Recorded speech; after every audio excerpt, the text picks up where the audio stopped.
How's it going, Andrew? It's good. How are you guys? Thanks for having me on. Yeah, we're excited to talk. So you're the founder of Awaken.tax, which is helping crypto users simplify and automate their on-chain tax reporting. And I was scrolling a bunch of your mentions earlier today, and I've never seen so many people excited about tax software. So I want to start there and ask you, like, what the hell have you built? Like, what is going on that it's so much better than other options, and people actually seem to care about it? Yeah, it's interesting because taxes is like probably the most boring type of category in crypto, and yet our users absolutely love us. And it's funny because during tax season, people are shilling us constantly just because they love the product. I'm like literally yesterday, we generally charge anywhere from $0 to $700 a year, and someone gave us a $4,300 tip. And we don't even have tipping, but they just like love the product so much they sent us extra money. It's like, what's happening here? And taxes are a really interesting space because although it's really boring, it's one of those problems that is so painful for someone that if you solve it for them, they absolutely love you. And I've always taken the approach from the beginning of just being extremely customer obsessed. So the first year when we launched in 2023, we just had a trickle of users here and there. But when a user wrote into us, I'd be like, there's a dev working on, that issue right now, but I'm the dev. So that I'd go ship the fix, be like, oh, your issue is solved. And I just did that dozens and dozens and dozens of times until the first year. I think I solved like 600 little paper cuts that were affecting the product, making people not like it, and turned all the people that were having problems into just super fans. And I just kept doing that and doing that and doing that. And so the first year we had 2,500 users and 8,000, now 25,000. And so generally, I think that like product obsession has led to a lot of our users absolutely loving us. And because taxes are so painful for people, when you solve it, they feel such relief that they just want to share you. I guess is something that we've found. So you go from like insane stress and anxiety to like relief. And that like switch of emotions, I think makes someone just very likely to share as long as you can help them do that. And it's hard because the product is very complicated. I've written over 1 million lines of code over the last few years to build this product into the way it is. And we still have probably many millions more to write. But yeah, it's been awesome to see how many people absolutely love the product. And I think it's just customer obsession paired with a very hair on fire problem that people care a lot about if you can solve.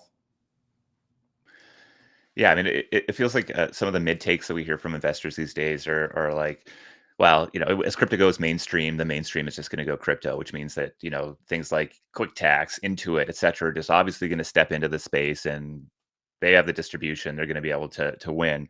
I think I know what your answer will be here, but I'm just curious, like, what gives you the conviction in there being sort of this real crypto native, almost grassroots sort of attempt at building to solve this problem versus maybe some of the big boys coming in and stealing your lunch? Yeah, definitely. So I do think there's a lot of power and focus. Like crypto tax is actually a very hard problem. If you're not fully focused on it with someone who wants to like really go into the weeds, it's going to be really hard to build a good product. And that's why I don't know if you guys have used TurboTax, but their Coinbase integration doesn't even work, which is kind of crazy. It's like, how does your link Coinbase not work? And so, I mean, that whole product is utter garbage and trash. So yeah. there's a lot of room to improve. I mean, maybe you can go solve the pre-crypto, product. pre-crypto, it was fine. It was like I can click 5 buttons and pretend like I did a thorough job with my taxes and move on. But yeah, with crypto, Yeah. And so, I mean, crypto for a lot of people is becoming kind of the most painful part of the tax return. So like my general approach is actually like, I want to compete with TurboTax. I want to beat into it. But I think the best place to start there is actually working on crypto, which is the most painful part of a tax return, making people absolutely love us, and then going further deeper into the tax stack in general. So that's generally like my approach. And I think over the time it will win because a lot of the complexity that people are having is with crypto, and crypto is obviously becoming more and more popular. And a team that really focuses on that and is really in the weeds with their users is going to be the team that wins there. And then everything else I feel like is downstream of that. So I just really focus on that market. And then it's a kind of interesting because our users too, it's kind of like half of them use tax softwares like TurboTax, et cetera. Half of them also use like CPAs and accountants. So it's not like fully based on, TurboTax. People do like the human element of taxes. So it is a mix, but ultimately like our approach is like start with crypto, really do a great job there, and then back into a lot of other things. And I mean, we're going to see taxes change a lot in the next few years because of one, crypto, like all assets moving on chain, like a lot of traditional finance will be gobbled up by on-chain finance, which is something I'm very bullish on and why I'm happy to build in this space. And then separately, like AI is going to change the game. Like you can already talk to Claude and do complex tax planning. And LLMs are actually surprisingly good at reconciliation as long as you can do reinforcement learning or just even few shots. So I think like reconciliation and even tax planning are going to be changed a lot by AI. And so there's some massive tailwinds with crypto and AI, and we're going to ride those much faster than Intuit, hopefully. Although if Intuit, comes wanting to buy us for, tens of billions of dollars, maybe we, look into that. But that's the plan. Yeah. see you in the golden handcuffs in the Intuit office would not be something I mean, maybe I wish it on you. I don't know. We'll see. I mean, that AI piece is interesting. I think actually Dwarkesh is just a wonderful YouTuber podcaster in the AI space. Actually had a video that came out yesterday, really calling into question this sort of idea, the belief that, in within the next year, we're going to have these agents that are actually just going to be able to go do your taxes, right?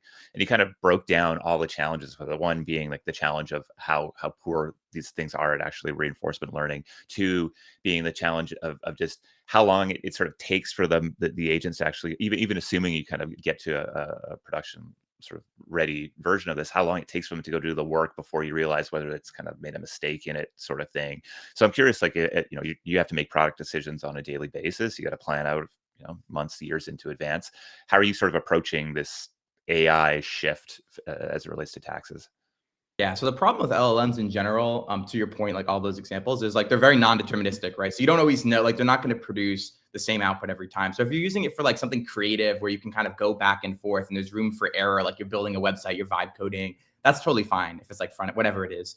But if you're talking about taxes, like accuracy really matters, right? And so for us, like it's a mix of a lot of our product is like deterministic. Like our tax engine is like written in code. We've had CPAs review the algorithms we're implementing, et cetera.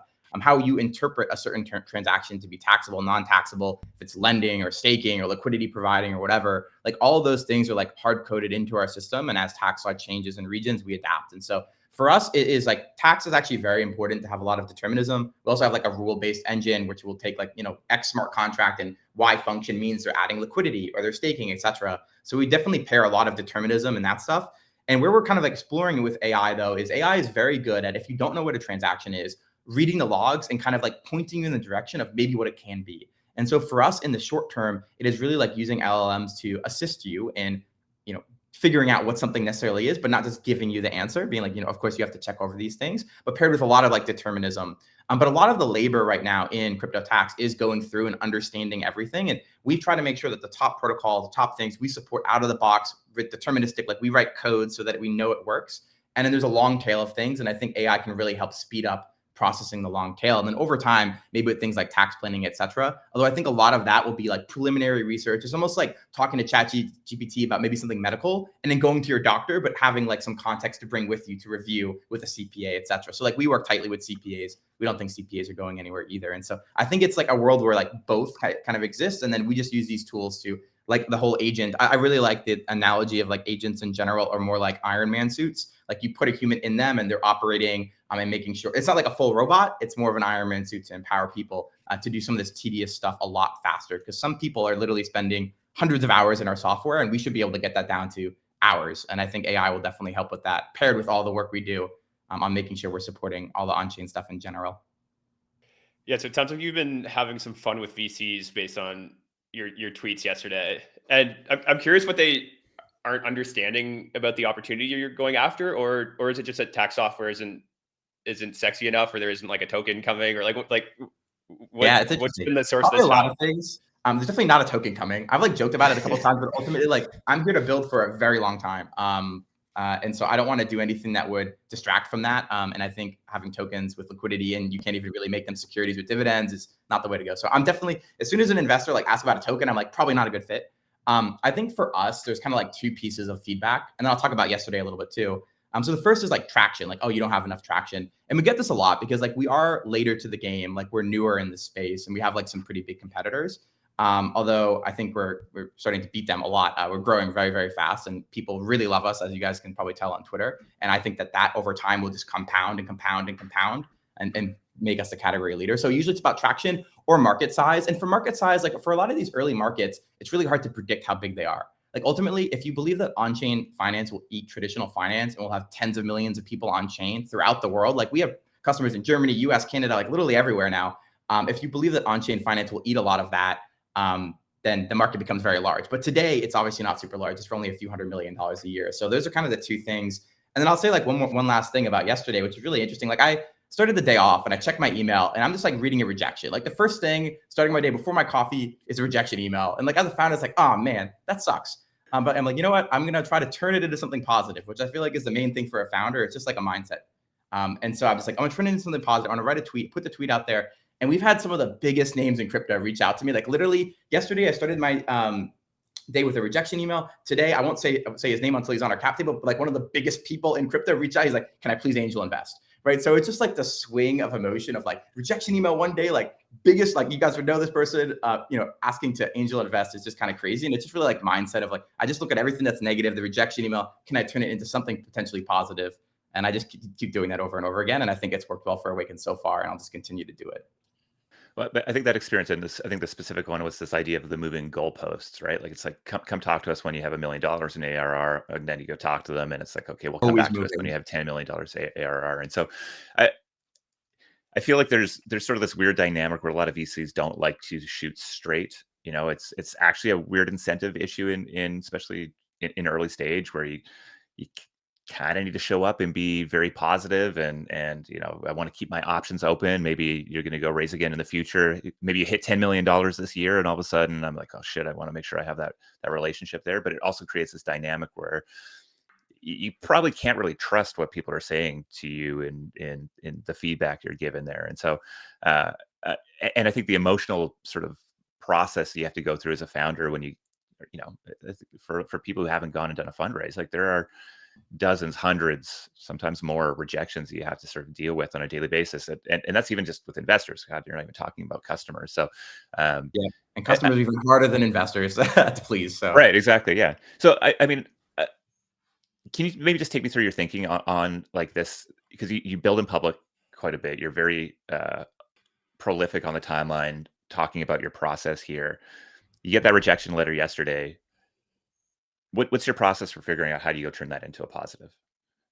yeah, great question. And so generally, I mean, I think like most people, when they say no, there is probably some yes that can exist. So separately, like I'm going to SF and I'm meeting with the base team on Wednesday. So like just because Coinbase Ventures is out doesn't mean that there's not other partnerships and opportunities. Because I was actually chatting with Coinbase Ventures. That's what I was referring to, because we want to partner with Coinbase. And so, but there is definitely a yes. So I guess like for anything that is a no, I just try to immediately like write down like what could be a yes. So maybe Coinbase Ventures is not a yes, but is there someone that I know at base that might be a yes, and I can kind of meet with them? Or like, for me, I'm like very authentic. Like I'll just like voice the good and the bad on Twitter. And I think people generally like that. Like I have a small account, but my engagement is pretty high considering how small my account is, because I just try to just be authentic about like my founder journey. And I tweet the bad stuff and the good stuff, just kind of as it comes to me. And so I just try to like anything that like bad happens, I start to like brainstorm like what are like other routes to get to a yes. And then separately, like, can I use this as fuel to kind of like rally the Awaken army a little bit too? And that's kind of what inspired the tweet. But I honestly don't have like a super big process, like how do I word the tweet or anything. I'm just like,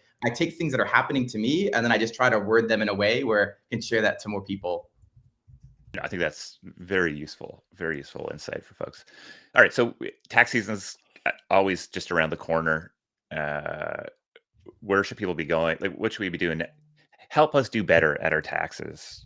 Are we just going Yeah. to Awaken and you're pulling us in, or Yeah, I mean, if you haven't already, like, please sign up for Awaken. It's awaken.tax. If you have feedback, like I'm on Twitter, you can message me anytime. Like we have a whole team that just works on making the product really great. Like every day we're knocking off issues so we can make the product much, much better. So I would go to awaken.tax, plug in your stuff. You can start to see a preview. You can categorize some stuff if you want.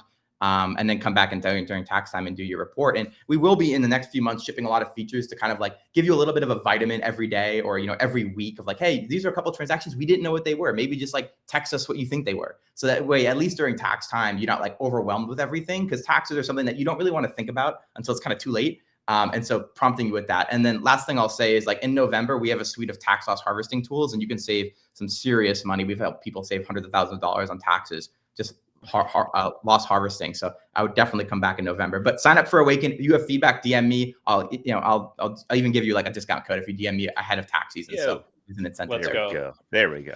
There's the alpha. All right, Andrew. There's alpha. Just love watching you build on in the public here, my friend. Best of luck, and do your taxes, people. Thanks so much, guys. Thanks for having me. See you, buddy. Bye.